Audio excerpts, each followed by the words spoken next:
Hello students, very good morning all of you. आइए social science chapter 4 शुरू करते हैं।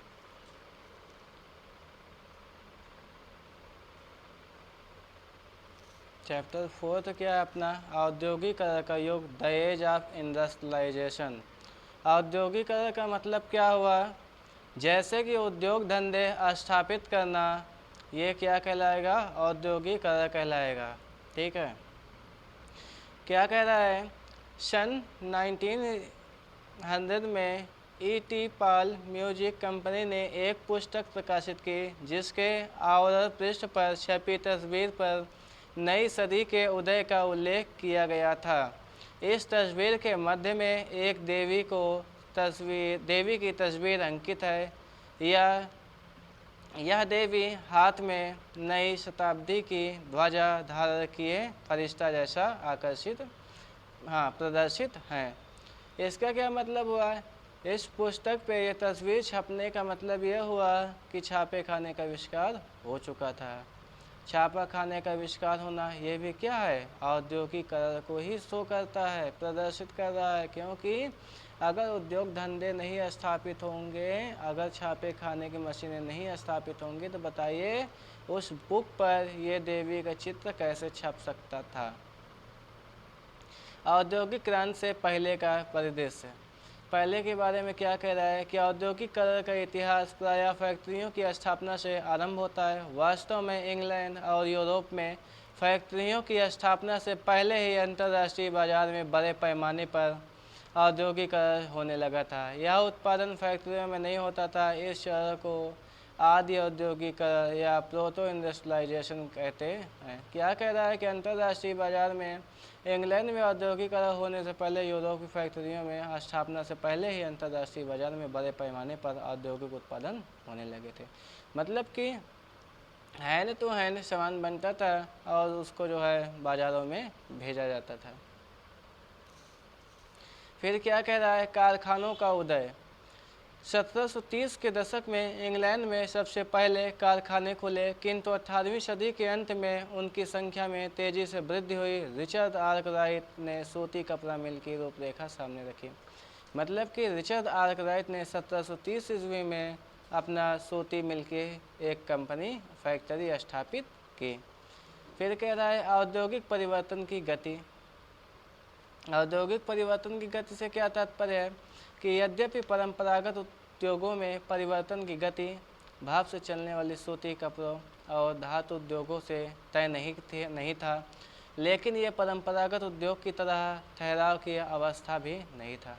क्या कह रहा है कि पहले कोई प्रौद्योगिकी नहीं थी, टेक्नोलॉजी नहीं थी। जो भी मशीनें बनी थी उनको भी बहुत सावधानी पूर्वक इस्तेमाल किया जाता था। उसमें भी किसी प्रकार की कमी आने के बाद वो सही भी नहीं होती थी। ठीक है, प्रौद्योगिकी बदलावों की गति धीमी थी। वही बात कह रहा है कि जो परिवर्तन आ रहा था उसकी गति जो है क्या थी? बहुत ढीली थी, और जिस खातिर से हमको काफ़ी दिक्कत देखना पड़ता था।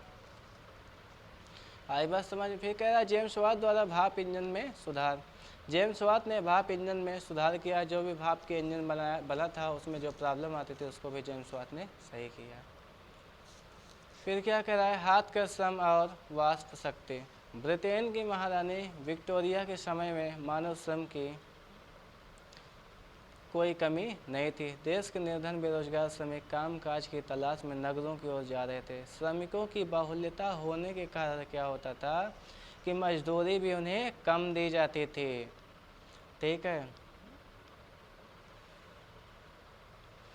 फिर कह रहा है मजदूरों का जीवन। मजदूरों के जीवन पर क्या प्रभाव पड़ा? बाजार में मानव श्रम की बहुलता होने के कारण उनके जीवन पर बहुत बड़ा प्रभाव पड़ा। कह रहा है कि रोजगार के लिए सप्ताह तक इंतजार करना पड़ता था। पुलों के नीचे रैन बसेरों में सोना पड़ता था। मतलब कि औद्योगिकरण से पहले भी श्रमिक लोग परेशान थे, मजदूर लोग परेशान थे, बाद में भी रोजगार की तलाश में भी और परेशान होने लगे। फिर क्या कह रहा है? उपनिवेशों में औद्योगिकरण।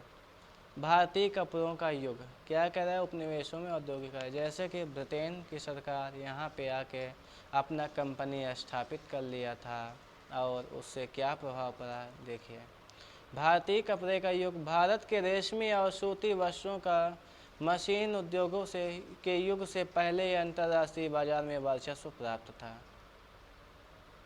भारत में उत्पादित कपास महीन किस्म की थी। अन्य देशों में क्या था, कपास जो अच्छा नहीं होता था, लेकिन हमारे इंडिया में कपास बहुत अच्छा होता था।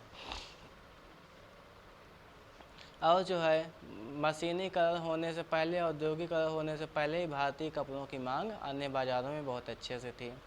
मतलब कि भारतीय बाज़ार अच्छी तरह से चल रहे थे।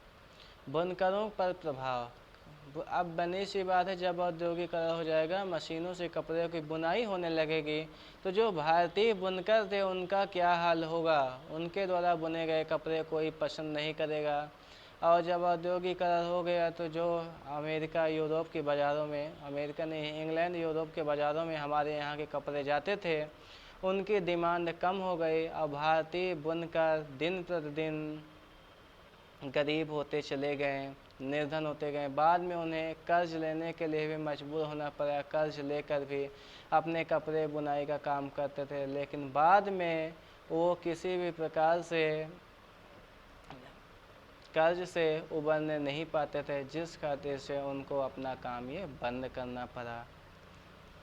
फिर क्या कह रहा है कि आगे बुनकरों पर क्या प्रभाव पड़ रहा है ये समझिए। कर्नाटक और बंगाल में बहुत सारे स्थानों पर बुनकर गांव छोड़कर चले गए।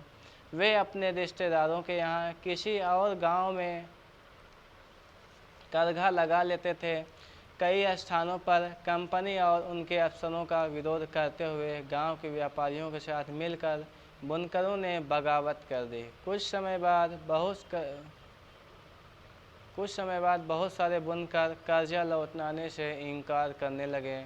उन्होंने करघे बंद कर दिए और खेतों में मजदूरी करने लगे। 19वीं सदी के आगमन के साथ ही बुनकर के सम्मुख अनेक नई समस्याएं उत्पन्न होने लगी।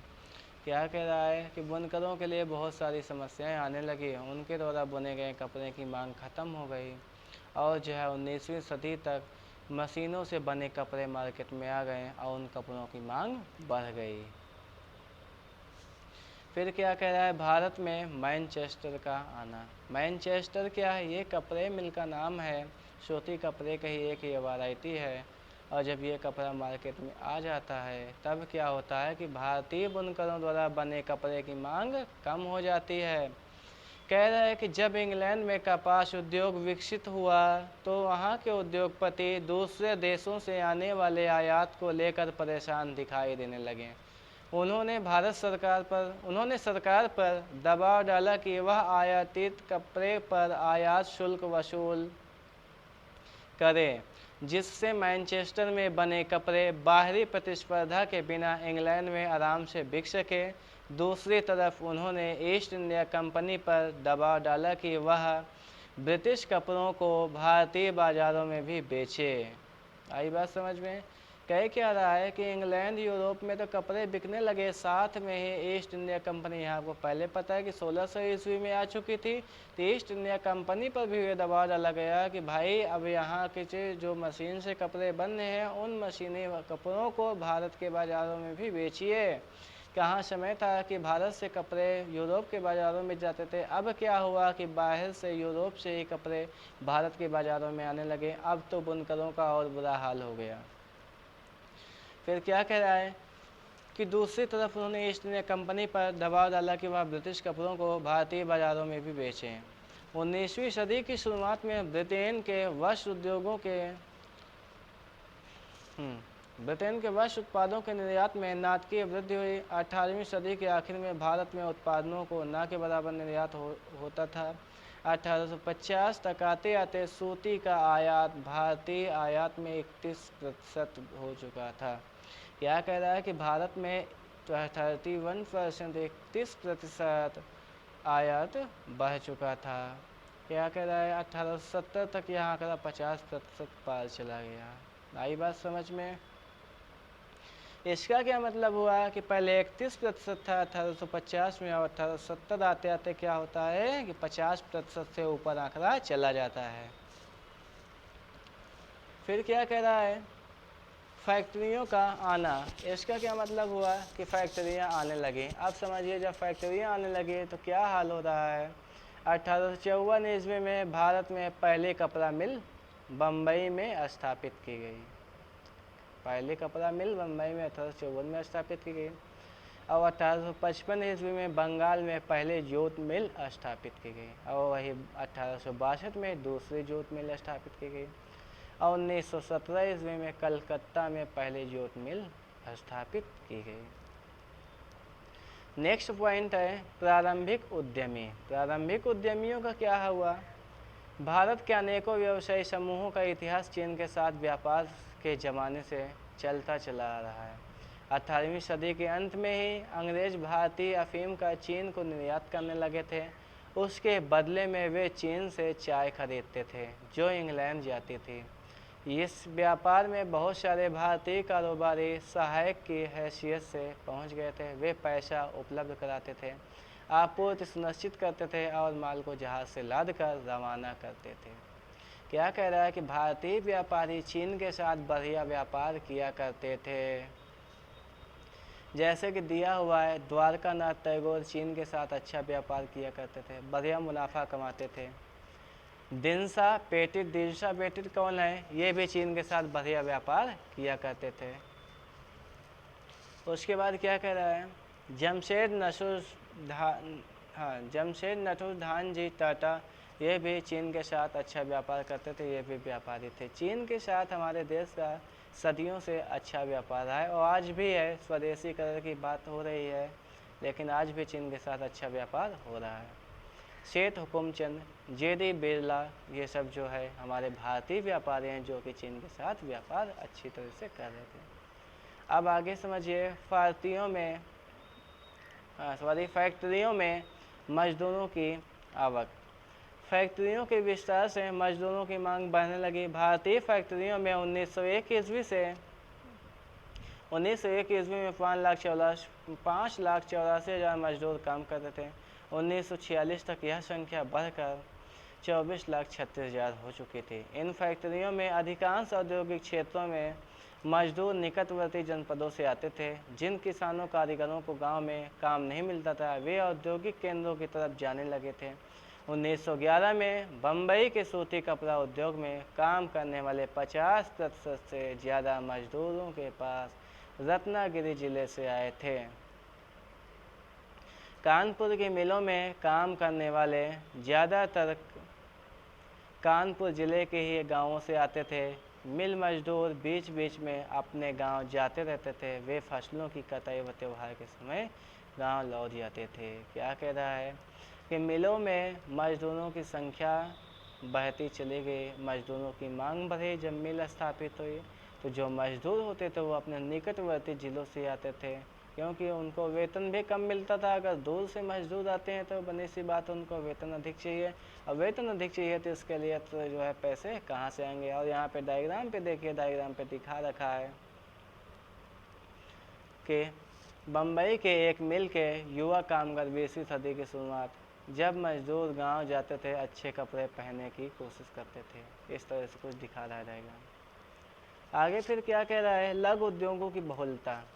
इसमें क्या हुआ कि बहुत से छोटे छोटे उद्योग स्थापित होने लगे। क्या कह रहा है लघु उद्योगों की बहुलता। यद्यपि युद्ध उपरांत फैक्ट्री उद्योगों में निरंतर वृद्धि हुई किंतु अर्थव्यवस्था में बड़े उद्योगों का अंश बहुत छोटा था। उनमें से अधिकतर 1911 में 67% बंगाल और मुंबई में स्थित थे। शेष समस्त देश के छोटे छोटे स्तर के उद्योग उत्पादन का ही दबदबा रहा है। पंजीकृत फैक्ट्रियों में कुल औद्योगिक श्रम शक्ति का बहुत छोटा हिस्सा ही काम करता था। यह संख्या 1911 में 5% और 1931 में 10% थी। बाकी मजदूर गली मोहल्लों में की स्थिति छोटी छोटी वर्कशॉप और घरेलू इकाइयों में काम करते थे। क्या कह रहा है कि 5-10% मजदूर ही फैक्ट्रियों में काम करते थे, नहीं बाकी सभी छोटे छोटे गांव गलियों में अपना काम किया करते थे। कुछ मामलों में तो 20वीं सदी के दौरान हाथ से होने वाले उत्पादन में दरअसल इजाफा हुआ था। यह बात हथकरघा क्षेत्र के बारे में भी सही है। सस्ते मशीन निर्मित धागे ने 19वीं सदी के कताई उद्योग को तो खत्म कर दिया था, लेकिन तमाम समस्याओं के बावजूद बुनकर अपना व्यवसाय किसी तरह चलाते रहे। 20वीं सदी में हथकरघों पर बने कपड़ों के उत्पादन में लगातार सुधार हुआ। 1900 से 1940 के बीच यह 3 गुना हो चुका था। क्या कह रहा है कि जो हाथ से भी उद्योग वस्तुएं बनती थी उनमें भी भारी सुधार हुआ और इस प्रकार से लघु उद्योग की बहुलता होती रही। आई बात समझ में? तो औद्योगिकरण का युग, आई होप आप लोग समझ गए होंगे। इसके क्वेश्चन आंसर्स हैं वो भी नेक्स्ट लेक्चर में क्वेश्चन आंसर मिल जाएंगे। आज तक के लिए बस इतना ही। Thank you, bye bye.